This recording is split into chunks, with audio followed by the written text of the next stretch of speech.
Assalamualaikum warahmatullahi wabarakatuh. Pada video kali ini, saya akan membahas mengenai kemitraan dan jejaring dari mata kuliah pengembangan produk agribisnis. Sebelum itu, saya akan memperkenalkan diri. Nama saya Muhammad Tahrom Herudin dengan NIM 091 058 092 0003 dari Program Studi Agribisnis Semester 7 Universitas Muhammadiyah Sidenirapa. Adapun materi yang pertama yaitu definisi kemitraan dan jejaring. Di era globalisasi, kesuksesan dalam bisnis sangat penting untuk mencapai kondisi kehidupan yang lebih baik. Kesuksesan sering dikatakan dengan keberhasilan bisnis dan keberhasilan organisasi. Di era modern, kesuksesan dalam bisnis seringkali dikaitkan dengan kesuksesan organisasi. Kemitraan juga dikenal sebagai kemitraan adalah suatu bentuk kolaborasi antara dua pihak yang memberikan kontribusi untuk hasil yang lebih baik. Jaringan adalah proses aktif yang membangun dan memperkuat hubungan produktif antar individu dan organisasi. Dalam organisasi, jaringan melibatkan pemeliharaan, pengembangan, dan pengintegrasian kapabilitas mitra dan mitra terpilih untuk meningkatkan kinerja organisasi. 2. Tujuan kemitraan. Kemitraan usaha adalah kerjasama usaha yang saling menguntungkan antar pengusaha kecil dan pengusaha menengah atau besar, yang disertai dengan pembinaan dan pengembangan oleh perusahaan besar. Kemitraan akan menghasilkan efisiensi dan sinergi sumber daya yang lebih efektif oleh pihak-pihak yang bermitra. Kemitraan adalah kondisi ideal untuk mencakup peningkatan usaha kecil dan masyarakat, peningkatan sumber daya keuangan, peningkatan partisipasi masyarakat, peningkatan pertumbuhan ekonomi di sektor, wilayah, dan nasional, peningkatan kinerja pekerjaan, dan peningkatan pertumbuhan ekonomi nasional. Prinsip kemitraan adalah proses rangkaian proses dimulai dengan mengenal calon mitranya, mengetahui posisi keunggulan dan kelemahan usaha. 3. Pola-pola kemitraan. Banyak program pemerintah dan pola-pola kemitraan yang dibuat demi usaha kecil. Hal ini bertujuan untuk mendorong dan menumbuhkan usaha kecil tangguh dan modern. Usaha kecil sebagai kekuatan ekonomi rakyat dan berakar pada masyarakat, dan usaha kecil yang mampu memperkokoh struktur perekonomian nasional yang lebih efisien. Pola-pola kemitraan tersebut yang pertama yaitu A. Kerjasama keterkaitan antar hulu hilir. Pembangunan industri dasar adalah kegiatan pembangunan cabang-cabang dan jenis-jenis industri yang saling mempunyai kaitan yang selanjutnya dapat dikembangkan menjadi kawasan-kawasan industri. Wilayah pusat pertumbuhan industri dalam rangkaian dipadukan dengan kondisi daerah dalam rangka mewujudkan kesatuan ekonomi nasional. Kerjasama keterkaitan hulu hilir harus berlangsung dalam iklim yang positif dan konstruktif. B. Kerjasama keterkaitan antar hilir hulu. Pengembangan ekonomi melalui penerapan praktik ketenagakerjaan berkelanjutan dapat meningkatkan produktivitas, mengurangi kesenjangan, dan mendorong pertumbuhan ekonomi. Hal ini sangat penting dalam iklim yang positif dan konstruktif, di mana perusahaan bekerja sama untuk memenuhi kebutuhan dan permintaan.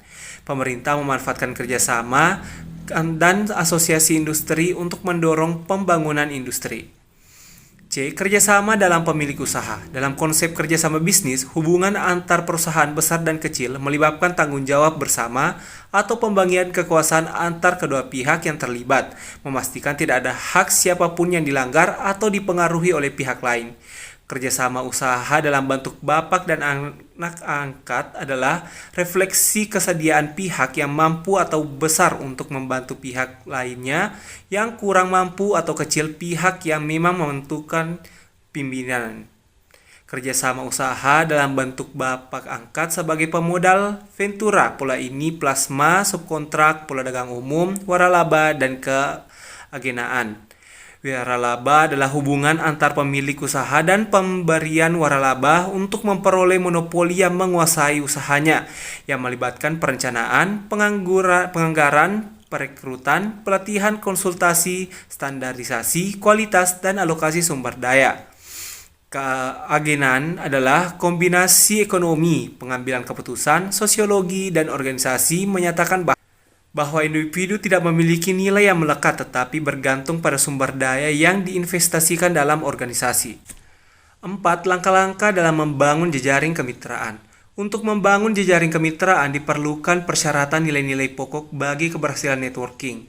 yang dapat digambarkan. Yang pertama, identifikasi atau pemetaan objek mitra fasilitator adalah identifikasi utama dan usaha serta lembaga dan organisasi yang seringnya bisa diajak bermitra baik di wilayah kerjanya dan luas.